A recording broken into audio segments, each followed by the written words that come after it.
Buen día a todos, bienvenidos a la quinta clase del Diplomado de Comercialización Estratégica y Marketing Digital ofrecido por la OEI y la Alcaldía Local de San Cristóbal. En esta clase continuaremos con el tema del reconocimiento del cliente y perfil del cliente, del cual hemos venido hablando en las anteriores clases. ¿Listo? Entonces continuemos. Hablemos un poco sobre lo que vamos a ver en esta clase. Entonces vamos a ver qué es la pirámide de Maslow, para qué sirve la pirámide de Maslow, cómo se clasifica esta pirámide, qué son las fuerzas de Porter, para qué sirven las fuerzas de Porter, qué es la matriz DOFA, características de la matriz DOFA, para qué sirve la matriz DOFA, qué es la matriz FODA, características de la matriz FODA, para qué sirve la matriz FODA, qué es el benchmarking, para qué sirve el benchmarking y por último, cómo debemos usar el benchmarking. Entonces, continuemos. Comencemos con estos temas. Primero que todo, pues en continuación con lo que veníamos hablando de la clase anterior sobre las técnicas y las clases de técnicas de investigación que existen, vamos a hablar sobre la pirámide de Maslow. La pirámide de Maslow es una teoría de motivación que trata de explicar qué impulsa la conducta humana, es decir, por qué motivos y qué es eso que impulsa al ser humano para que actúe de cierta manera o de esta otra, ¿sí? Entonces, define que conforme se satisfacen las necesidades más básicas, que nos hace hablar de la parte inferior de la pirámide, los seres humanos desarrollan necesidades y deseos más elevados, que es cuando llegamos a la parte superior de la pirámide. Entonces, en la pirámide de Maslow tenemos 5 etapas que definen cuáles son aquellas necesidades y deseos que tienen las personas. Es decir, en el primer lugar de la pirámide de Maslow, que es la parte inferior, tenemos las necesidades fisiológicas, que son aquellas que les estoy señalando en esta parte. ¿Qué quiere decir esto? Como necesidades fisiológicas o necesidades básicas, tenemos la respiración, la alimentación, la temperatura, el descanso, la reproducción, ¿sí? En este caso, estas son todas aquellas necesidades que como seres humanos necesitamos como base para poder sobrevivir. Luego de las necesidades fisiológicas están las necesidades de seguridad, es decir, seguridad física, poder tener un empleo, tener salud, seguridad familiar y tener recursos. Es decir, que aquí ya tenemos en cuenta el tema de una búsqueda monetaria, de estar seguros físicamente, de tener salud, de estar seguros como familia, ¿sí? En el tercer espacio de la pirámide tenemos la afiliación.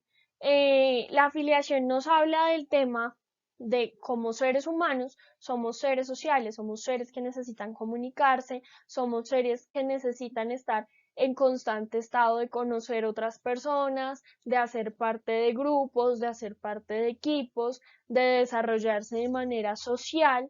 Entonces, en este sentido, tenemos la necesidad pues de tener amistades, de tener familia, de tener intimidad sexual, eso también hace parte de tener afecto, entre otras, ¿sí? Y también pues tener sentido de conexión, ¿no? Sentir que estamos conectados, sentir que hacemos parte de un grupo, sentir que conectamos con otro tipo de personas, que tenemos los mismos gustos, que tenemos afinidad con otras personas, así como también no tenemos afinidad con otras. Entonces es esta necesidad de estar asociados y de estar vinculados con otras personas.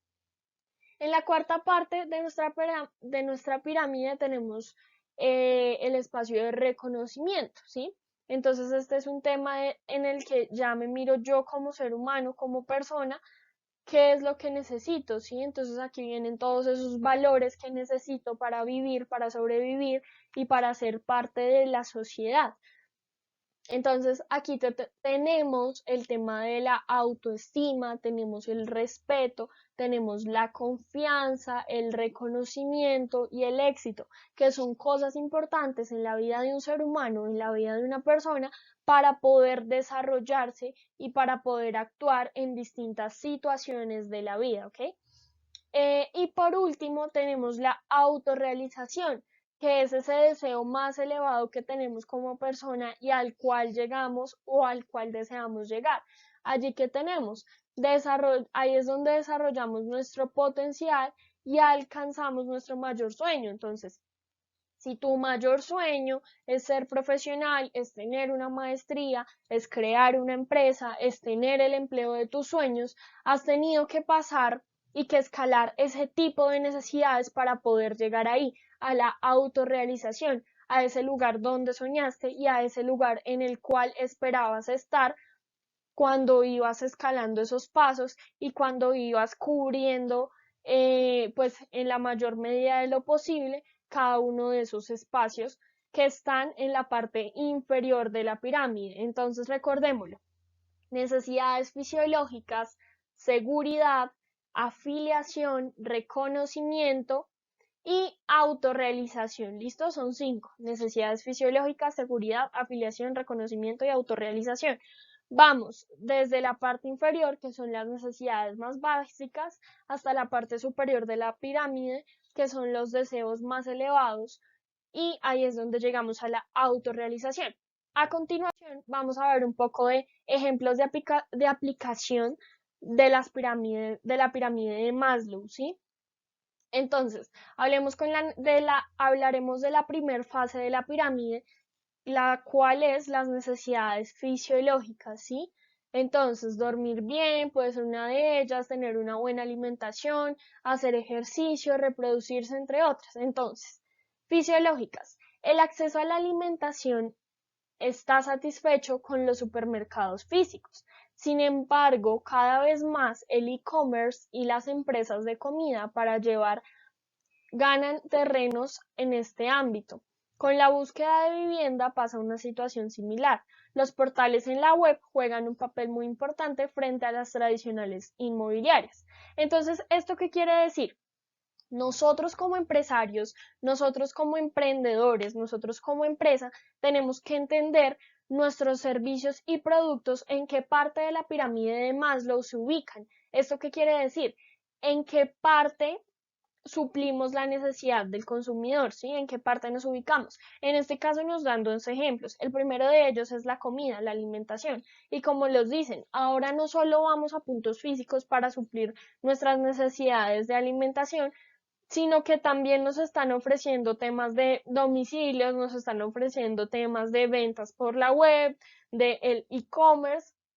Entonces, como que ya este tipo de industrias y este tipo de negocios han empezado a escalar en este mundo digital. Por otro lado, nos dan un segundo ejemplo que es el segundo de la vivienda. La vivienda ya no solo se ofrece de manera física, ya no solo se pone el cartel o el banner o la publicidad en la calle, sino que también se muestra por redes sociales, se muestra por publicidad digital, se envía publicidad a los correos de las personas por medio de Facebook, Instagram, por medio de todas estas redes sociales empezamos a promocionar este tipo de productos y servicios que suplen las necesidades fisiológicas en este caso, ¿sí?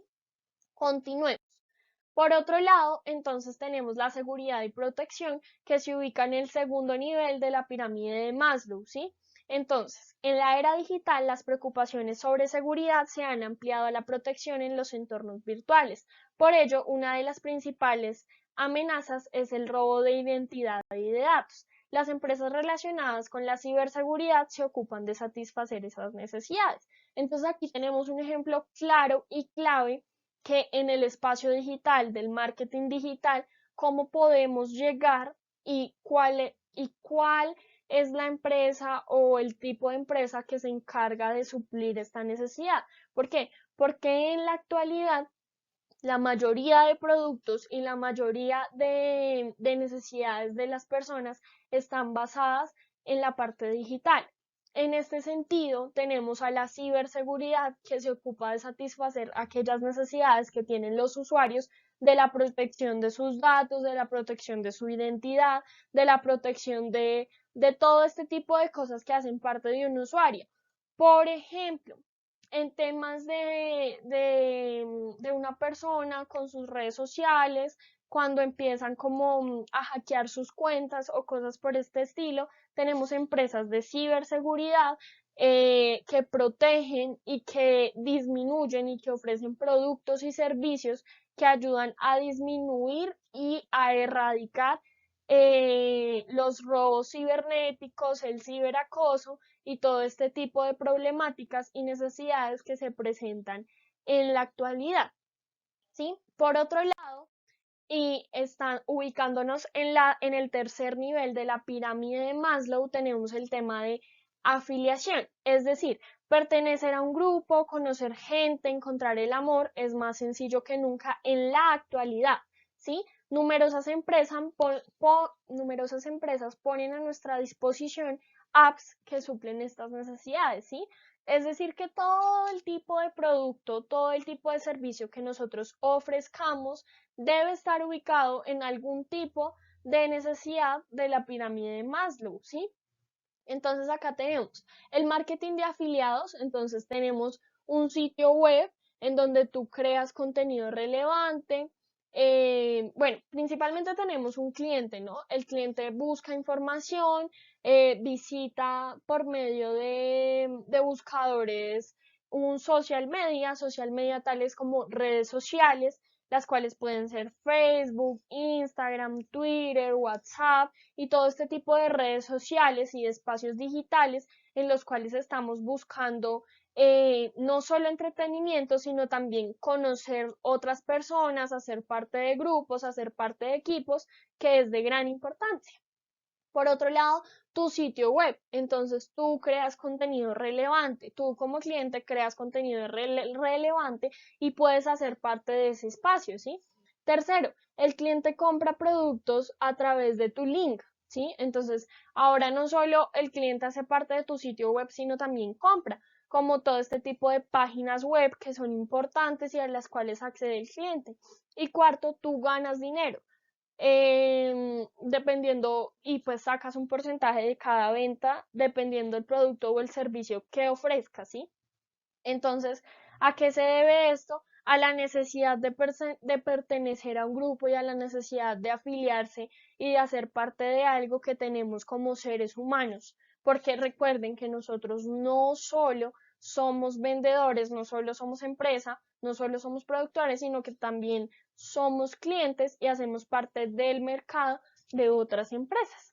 ¿Ok? Entonces, continuemos.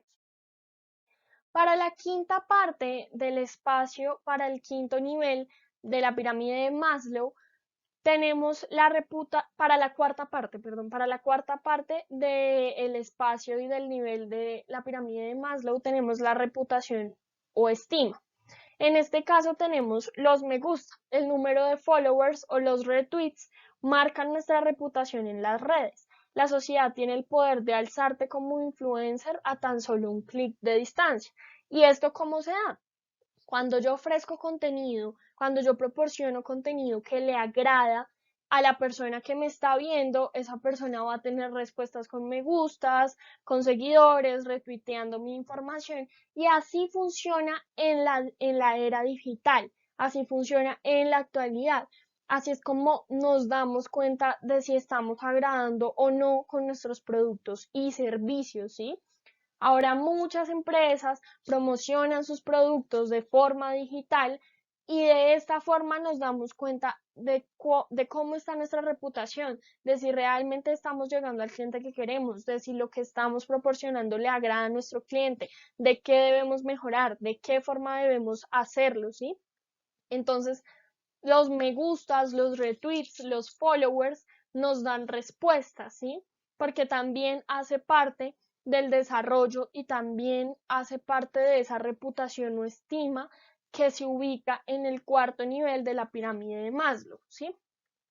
Y por último, en la pirámide de Maslow tenemos el quinto espacio que nos habla de la autorrealización. Entonces nos dice, este nivel se alcanza con actividades para alcanzar tu máximo potencial. Las nuevas tecnologías facilitan el acceso a formación sobre coaching. Asimismo, podemos encontrar métodos como los hacks de productividad o el entrenamiento celebrado a través de aplicaciones, ¿sí?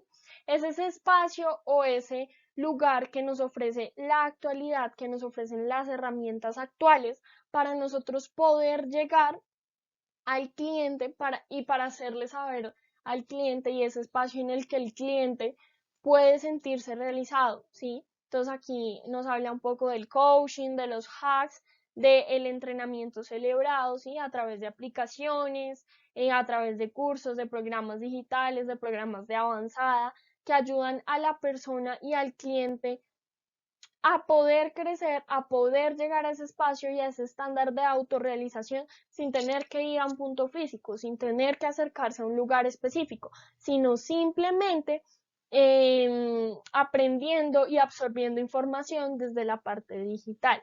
¿Listo?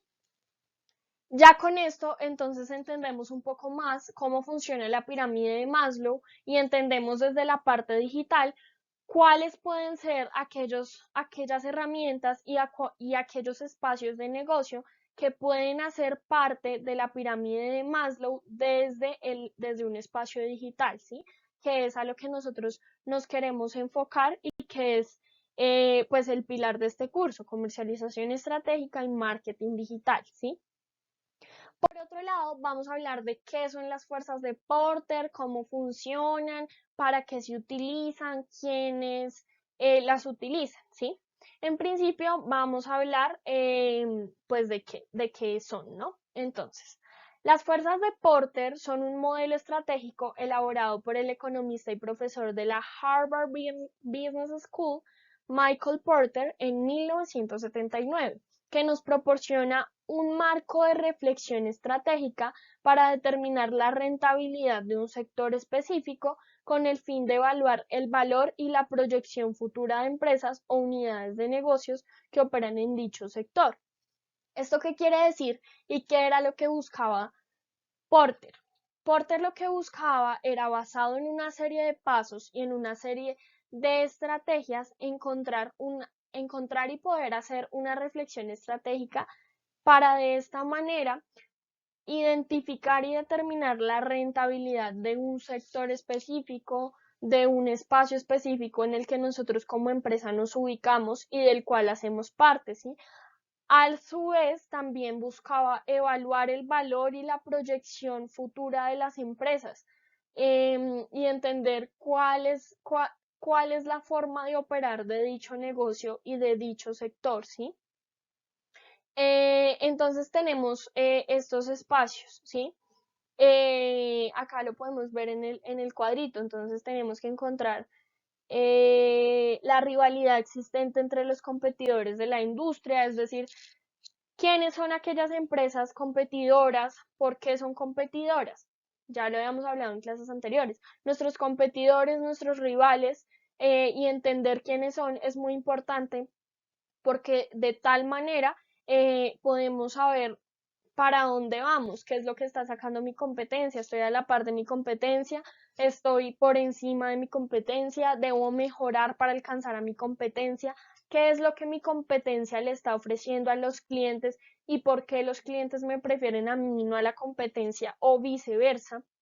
En segundo lugar, con las fuerzas de Porter identificamos el poder de negociación de los proveedores, es decir, de qué forma estoy negociando con los proveedores, lo estoy haciendo de forma correcta, de forma incorrecta, el proveedor me está ofreciendo garantías, definitivamente no me sirve, debo buscar otro proveedor, aparte de calidad para poder ser competitivos y para poder entregar productos de calidad que creen en los consumidores unas buenas, digamos que una buena recordación, ¿sí? Lo que hablábamos en la segunda clase, creo, el tema de la calidad que es tan importante y el tema de crear un espacio en el consumidor, esto también hace parte de también hace parte de nuestra responsabilidad cuando elegimos un proveedor, porque esto nos da la capacidad de entender si nuestro proveedor es el correcto o debemos buscar otro.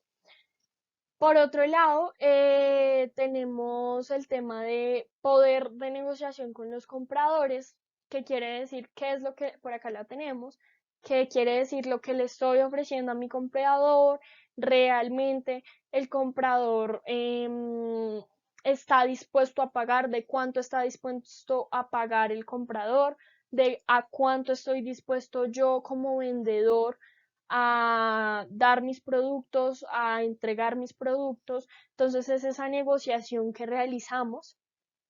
Por otro lado, tenemos pues las amenazas de productos o servicios sustitutos, que pues son aquellos productos que pueden hacer parte de, o sea, que pueden ser reemplazados por mis productos, productos sustitutos, tales como, no sé, si tú compras, si tú vendes café, pero la empresa chocolatera, la empresa que vende chocolate, puede ser fácilmente un sustituto, o si tú produces lentejas y hay otra empresa que produce frijoles, puede ser un sustituto, ¿sí? Entonces, tenemos que tener en cuenta cuáles son esos productos o servicios sustitutos, tenemos que reconocerlos y tenemos que saber cómo manejarlos. Y por último, también tenemos las amenazas de los nuevos competidores, ¿sí? Porque obviamente existen nuevos competidores, la industria siempre va creciendo, tenemos que ser conscientes de eso, tenemos que entender cómo funciona y tenemos que identificar quiénes son esos nuevos competidores y ver cuál es la forma de trabajo de esos nuevos competidores para así poder actuar, para así poder determinar esas estrategias que debo tomar como empresa, ¿sí? Entonces acá nos hablan un poco. Las 5 fuerzas de Porter sirven para la elaboración de planes estratégicos y planes de negocio de empresas, pero que desde la cultura del marketing vamos a incluir en nuestro plan de marketing con el objetivo de tener un enfoque analítico de nuestro sector que nos ayudará a complementar el análisis del sector previamente desarrollado, ¿sí? Entonces es un poco de lo que les hablo. Tenemos que empezar a entender cómo funciona y a qué vamos y por qué vamos para allá, ¿sí? Y entonces, luego de entender cuáles son las fuerzas de Porter, vamos a hablar un poco de cómo se debe hacer un análisis de Porter.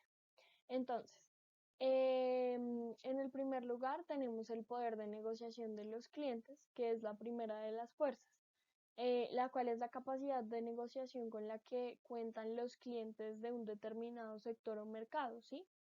Un ejemplo de ello es el número de clientes que existen. Entre mayor sea su poder de negociación para presionar la demanda y bajar los precios, esta amenaza depende de los factores del tipo concentración de número de clientes versus número de compañías, la posibilidad de negociación especialmente en aquellos sectores de costes fijos elevados, alto volumen de compra, costes o facilidades para que los clientes puedan cambiar de empresa y la disponibilidad de información por parte del comprador. Entonces, estas son las características y herramientas que tiene el cliente negociar, para poder negociar con la empresa y para poder realizar estos procesos de negociación con las diversas compañías para obtener unos precios, para obtener unas garantías y para obtener unos productos que son los que está buscando, ¿sí? Como segunda fuerza tenemos el poder de negociación con los proveedores, la cual es la capacidad de negociación con la que cuentan los proveedores de un sector. Puede ser más holgada o menos en función de la concentración de empresas del número de proveedores. Entonces, esta amenaza depende de factores del tipo concentración de número de proveedores versus el número de empresas, el volumen de compra, la cantidad de materias primas sustituidas que existan, los costes que implicaría cambiar de materias primas, el número de productos sustituidos disponibles en el mercado, ¿sí? Dicho esto, podemos identificar que el poder de negociación con los proveedores está ligado a esas herramientas que tiene el proveedor, quienes quien propone unos precios a los cuales nosotros como empresa nos adaptamos o pedimos unos cambios dependiendo de lo que el proveedor nos esté ofreciendo, ¿sí? Esto debido al número de empresas que requieran las materias primas o las necesidades que nosotros como empresa tenemos, también debido al volumen de compra que vayamos a realizar, dependiendo las materias primas sustitutas que existan, que es de lo que les hablaba un poco anteriormente, y es pues de la diversidad de proveedores que existen, de la cantidad de proveedores que podrían suplir estas materias primas a la empresa. Y pues el número de productos sustitutos disponibles, ¿no? Por otro lado, y como tercera fuerza, tenemos las barreras de entrada, que son las amenazas de nuevos entrantes. Entonces, consistiría en la entrada potencial de empresas que vendan productos sustitutos o alternativas a los sectores del mercado. Es un poco de lo que hemos venido hablando, pues, tanto en las anteriores clases como lo hablamos hace un rato. Y pues estas amenazas dependen de factores del tipo, la economía a escala, las diferencias de productos en cuanto a prioridad, el valor de la marca, los requerimientos de capital y el acceso a la distribución. Entonces, en este sentido, hablamos un poco de Em, pues la diferencia de producto en cuanto a propiedad se refiere y quiere decir ciertas propiedades y características del producto que diferencian uno y otro. El valor de la marca, que es supremamente importante, como ya lo hemos venido hablando, porque es eso que crea, es ese espacio que está creado en la mente del consumidor y por el cual el consumidor va a decidir y va a preferir comprar y adquirir mis productos y no los de mis competidores. Por otro lado, pues las capacidades económicas, los requerimientos de capital que tengan los nuevos competidores o los nuevos entrantes. Y por último, el acceso a la distribución, que es esa capacidad de distribución y esa capacidad de llegada a los clientes meta, que es muy importante y de la cual todas las empresas deben tener conocimiento porque pues así de esa forma como que se está cubriendo el espacio de clientes y se está buscando que los nuevos entrantes pues no empiecen como de una u otra forma a robar o llevarse los clientes pues que son de nuestra empresa, que son de nuestra compañía y que están vinculados con nuestra marca, ¿sí? Como cuarta fase de las fuerzas de Porter tenemos la barrera de salida, que son aquellos pues productos sustitutivos. Entonces, los posibles sustitutos de los productos ofrecidos en ese sector o mercado que pueden ser relevantes para el consumidor, ¿sí? Aquí tenemos un ejemplo de bebidas gaseosas en las cuales pues se encuentra Coca-Cola, Fanta, aguas gaseosas, las distintas líneas de Coca-Cola, entre otros, ¿sí? ¿Cuáles son las amenazas de las cuales depende este factor? Entonces, la propensión del comprador a sustituir, es decir, cuál es la propensión del comprador a elegir mi producto o a elegir un producto sustituto y por qué tiene esta propensión. Precios relativos de los productos sustitutos, es decir, en cuánto varían los productos, en cuánto cambian de unos productos a otros. El coste o facilidad del cambio del comprador, es decir, en cuánto cambia el costo del producto sustituto que el comprador vaya a elegir.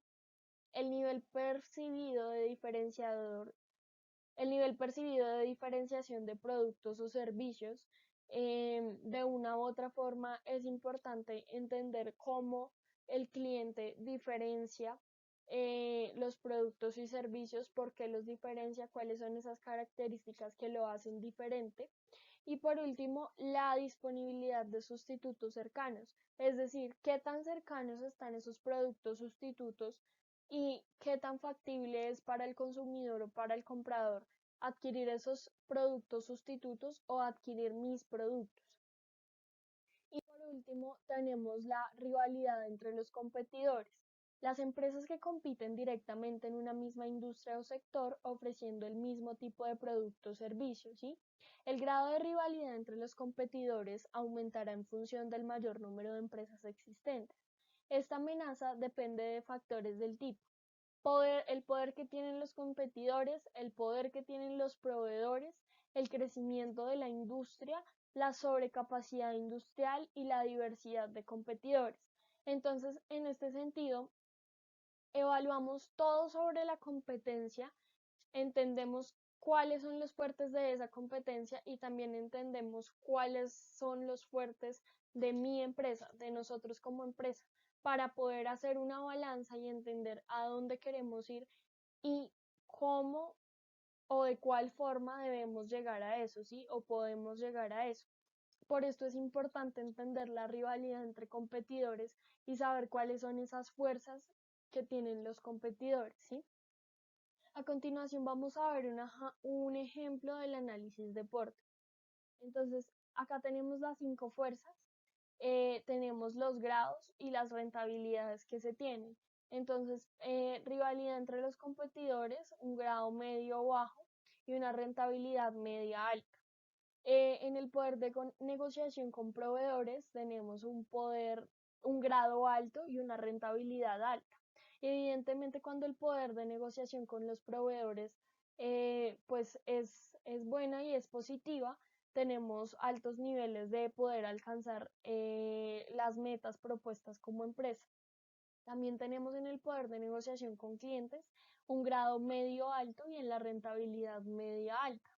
Es decir, si tenemos un buen poder de negociación con el cliente, podemos tener unos buenos resultados en la parte de rentabilidad.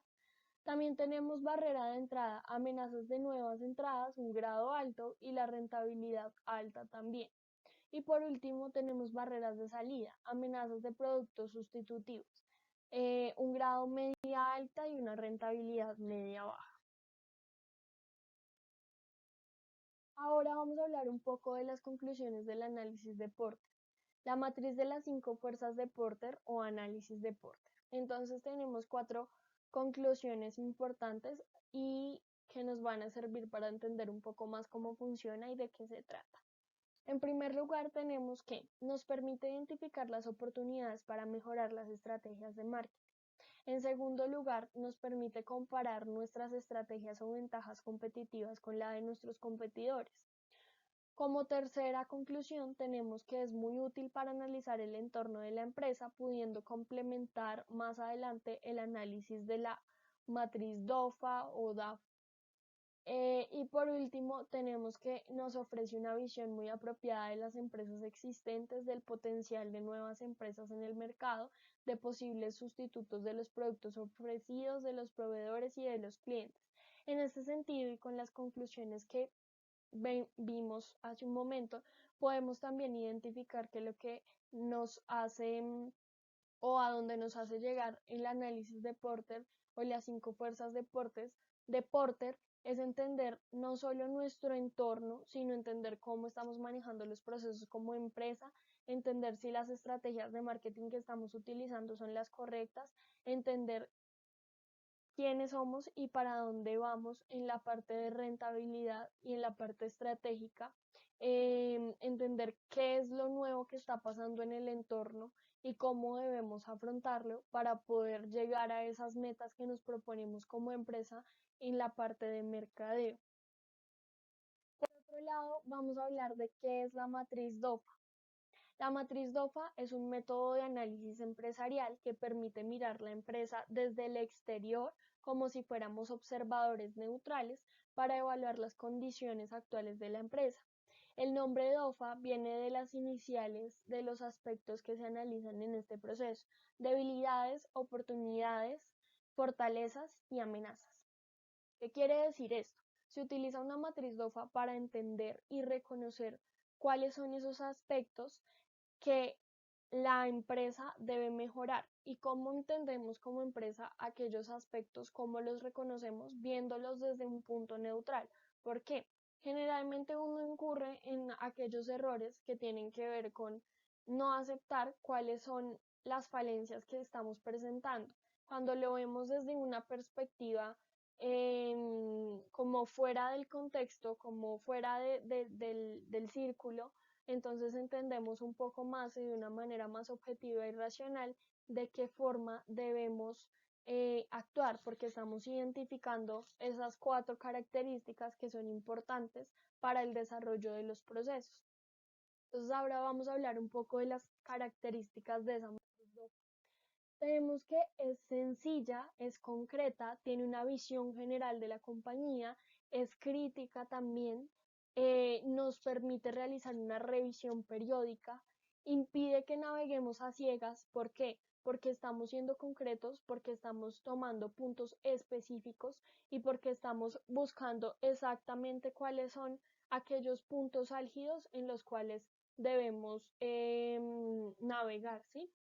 Y por último, nos permite tomar decisiones oportunas y apropiadas dependiendo de la situación que se esté presentando. También vamos a hablar de para qué sirve una matriz DOFA. La matriz DOFA sirve para realizar un diagnóstico real de nuestra empresa o negocio. Nos dice cómo estamos, cómo vamos y lo que nos brinda principalmente es el elemento requerido para tomar las decisiones. Es decir, basados en una matriz DOFA, tomamos las decisiones correctas para proceder con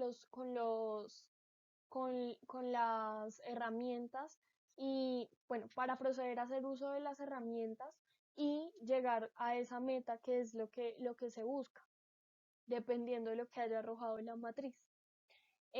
También nos muestra con claridad cuáles son las debilidades, las oportunidades, las fortalezas y las amenazas. Al tener claro estos elementos, nos da una visión global e integral de nuestra verdadera situación. Es importante entender que siempre debemos tener una visión real de la situación, una visión verdadera de la situación en la que se encuentra la empresa, para así poder tomar decisiones verídicas, poder tomar buenas decisiones de forma correcta y que nos lleven a la meta y que nos lleven por el camino correcto, ¿sí? Em, y ahora vamos a hablar de un espacio parecido, pero que tiene un significado diferente a la matriz 2 y que es la matriz FODA, ¿sí? Em, ¿Qué es y para qué sirve la matriz FODA? Las características de análisis FODA. Permite valorar la posición de la empresa en el tiempo, ya que sus componentes son dinámicos y no estadísticos. Su implementación en el proceso de planeación estratégica se considera funcional cuando las debilidades se ven disminuidas, las fortalezas son incrementadas, el impacto de oportunidades es capitalizado en el alcance de los objetivos de la empresa, los cuales principalmente son sobrevivencia en el mercado y elevar el nivel de ganancias. Sirve como un filtro que reduce nuestro universo de análisis, disminuyendo nuestra necesidad de precisamiento. Es una herramienta de mucha importancia para identificar los giros estratégicos que los empresarios tienen que realizar en ocasión de mantener sus empresas a flote y un mejor manejo. Busca detectar y aprovechar las oportunidades particulares para un negocio en un momento dado, eludiendo sus amenazas mediante un buen uso de fortalezas y una neutralización de sus debilidades. Y por último, brinda información de diagnóstico para la adecuada toma de decisiones. ¿Qué quiere decir con esto? Es un espacio de una u otra forma parecido a la matriz DOFA. Utiliza las mismas variables, solo que en en este caso, se informa, se, en este caso identifica las debilidades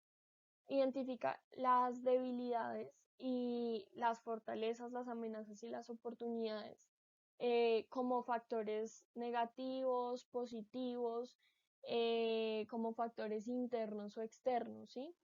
Sabe identificar y por eso llega a procesos importantes. En este sentido, son la misma cosa, por decirlo así. Se llevan a cabo los mismos procesos con ellas. pero la matriz FODA lo que busca y se utiliza es cuando ya estamos en casos extremos. Es como una estrategia de sostención de la empresa para que siga a flote. En cambio, cuando hacemos uso de la matriz DOFA, estamos en un espacio, estamos como antes de la crisis y pues buscando estrategias para que no vayamos a caer en una crisis. Cuando ya estamos en FODA, cuando hacemos uso de FODA, ya nos encontramos en una situación crucial y es donde empezamos a reconocer más detalladamente esos factores negativos, positivos, dependiendo de si necesitamos información externa o interna. ¿Listo?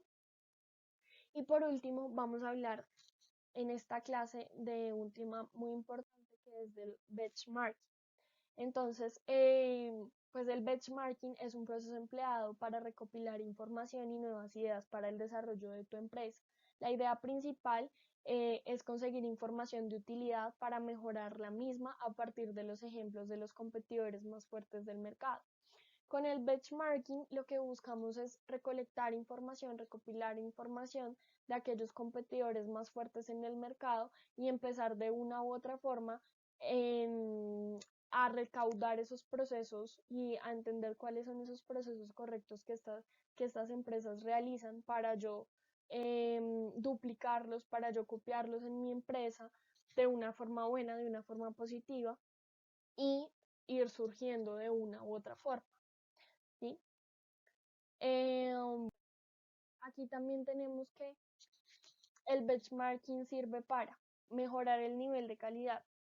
¿Por qué? Como le hablábamos hace un momento, pues al copiar y al entender cómo funcionan las empresas grandes y fuertes en el mercado, como competidores, también entiendo cuál es el camino por el cual debo ir. ¿Por qué? Porque tienen más tiempo, porque son más grandes, porque son más fuertes y de una u otra forma tienen una experiencia. ¿Listo? Entonces acá tenemos que uno de los principales objetivos que presenta el benchmarking es el de mejorar el valor creado sobre un producto, basándose en sus precios y los costes que son necesarios para su fabricación y venta. De nada sirve una comparación si el resultado no repercutirá en un aumento tangible de la calidad. Es decir, basados en la comparación de estos datos y basados en que entendimos cómo funciona esto, nosotros como empresa debemos hacer que nuestro producto mejore en el ámbito de la calidad, ¿sí? También tenemos el aumento en el nivel de producción. Estudiando la eficiencia de empresas líderes, se conocerá cómo éstas son capaces de mantener un nivel de producción eficiente y es así como se necesitará el replicarlo a escala propia. Con toda esta información que nosotros adquirimos, debemos aprender a replicarla. Para esto sirve el benchmarking, para identificar empresas grandes y fuertes, empresas líderes en el mercado competitivo y replicar sus procesos para poder algún día llegar a ser una de ellas. También tenemos que otra de las características para las cuales sirve el benchmarking es que nos permite conocer más a fondo los procesos de la empresa. Empezar con el benchmarking es un recorrido de exploración a otras marcas, pero también interno a la empresa. No solo son procesos que van hacia lo externo, sino también luego de lo externo empezamos a organizar y a mejorar nuestros procesos internos. La empresa debe conocer a fondo cómo funciona, se debe conocer a sí misma para así poder aplicar procesos externos, procesos de otras empresas. Y también en medio del proceso de comparación que se internaliza realmente, es ahí en donde se internaliza el valor de la empresa. Como empresa empezamos a ser conscientes de las debilidades, las fortalezas, las oportunidades y las amenazas. Entonces empezamos a entender esa DOFA, ¿sí? Empezamos a encaminar todos los procesos que hemos venido como hablando durante las clases. Por otro lado, tenemos que el benchmarking nos sirve para comprender mejor el sector en el que vivimos, el sector del cual somos parte. Es una forma para alcanzar a comprender a fondo el modo en el que se está desarrollando el sector en este momento, qué está ocurriendo en mi entorno, qué es lo que se está vendiendo en mi entorno, qué es lo que está funcionando, qué es qué es lo que los clientes quieren, qué es lo que los clientes desean, qué es lo que los clientes están pidiendo. Y al comprender mejor el sector, también debemos entender que cada sector es cambiante a su ritmo, que se está transformando, que está mejorando y por ende todo el tiempo debemos estar en ese proceso de aprendizaje sobre el sector y sobre el entorno en el cual vivimos y del cual hacemos parte. Tenemos pues los dos tipos de benchmarking, que son el benchmarking competitivo. Es el empleado cuando existe una competencia agresiva, entonces cuando hay muchas empresas que están vendiendo los mismos productos, que están proporcionando los mismos productos o servicios. En este caso yo podría poner como ejemplo un benchmarking competitivo de una competencia agresiva. En la actualidad es el tema del maquillaje, como que uno ve por redes sociales, de forma física, muchas empresas y muchas distribuidoras que están vendiendo maquillaje. Entonces, en este caso aplicaría un tipo de benchmarking competitivo. Y por otro lado tenemos un benchmarking interno. El benchmarking interno es aquel que se da en empresas de gran tamaño y que están formadas por numerosos departamentos o divisiones. Entonces, en este caso, ¿qué pasa? Al tener tantos departamentos y divisiones, ya empezamos a evaluar cómo se comportan los distintos departamentos y cómo se comportan esas divisiones, y así empezamos a replicar esos comportamientos para poder llegar a esas metas que tenemos, ya no solo como empresa, sino también a nivel micro, como departamentos, ¿sí? También tenemos el benchmarking funcional, que es el que se centra en la comparación con empresas que no pertenecen a tu misma industria, pero que sí desarrollan procesos que podemos replicar. ¿Por qué? Porque hay dichos procesos que, aunque no son empresas de mi misma industria, se pueden replicar, puedo tomarlos, puedo aplicarlos en mi empresa y pueden ser funcionales para el desarrollo de aquellos procesos que necesito cumplir a cabalidad. Y también tenemos el benchmarking digital. Un benchmarking digital es un estudio que se basa en los canales digitales, entonces es netamente basado en los estudios de esos espacios digitales que a mí como empresa me sirven y en los cuales puedo incursionar dependiendo cuál sea mi industria, ¿sí? Y cuál sea mi mercado. También tenemos las etapas del benchmarking. Como primera etapa tenemos la planificación. En esta etapa es necesario planificar cuál es la investigación que se va a llevar a cabo, y pues para ello es importante contar con tres preguntas que son básicas y las cuales nos debemos hacer como empresa. ¿Qué quiero medir? ¿A quién voy a medir? ¿Y cómo lo vamos a hacer? Es decir, ¿qué quiero medir? ¿Qué es lo que estoy buscando? ¿Qué es lo que quiero? ¿Qué es lo que necesito? ¿Para dónde voy? ¿A quién voy a medir? ¿Cuál es el segmento? ¿Cuáles son los clientes? ¿O cuál es la empresa? O etcétera. ¿Cómo vamos a hacerlo? Entonces, ¿cuáles son las herramientas de investigación que voy a utilizar? ¿Cuáles son los métodos? Etcétera. Segundo, la segunda etapa del benchmarking son los datos. El éxito o el fracaso de este proceso depende de la recopilación de los datos, siendo este paso esencial para determinar el nivel del mismo, ¿sí? Los datos que nosotros recolectemos tienen que ser verídicos, tienen que ser datos reales, datos funcionales para las decisiones que queremos tomar, basados en las anteriores preguntas que nos hicimos en la etapa de planificación. Como tercera etapa tenemos la etapa de análisis.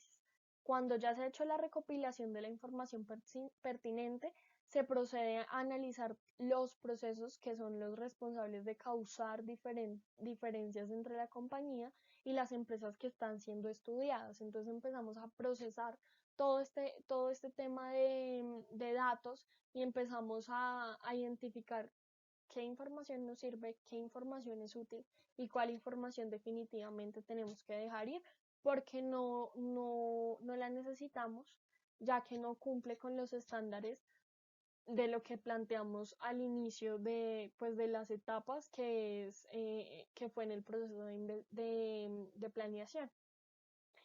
Como cuarta etapa del benchmarking tenemos la acción. En este paso es necesario implementar a la empresa las mejoras propuestas. las mejoras propuestas.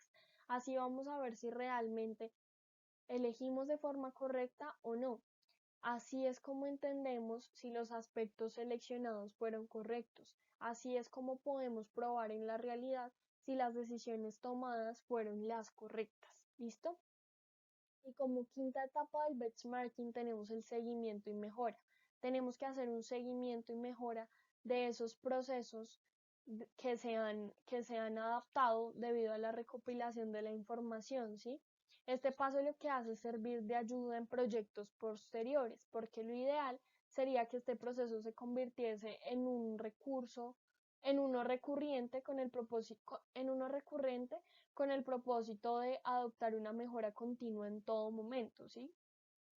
Lo ideal es que la mejora no sea, em, digamos que de un momento y ya, sino que sea continua y que se repliquen estos procesos, pues luego de tener como unos buenos resultados. Y por último, tenemos que el benchmarking se puede utilizar de distintos modos por las empresas.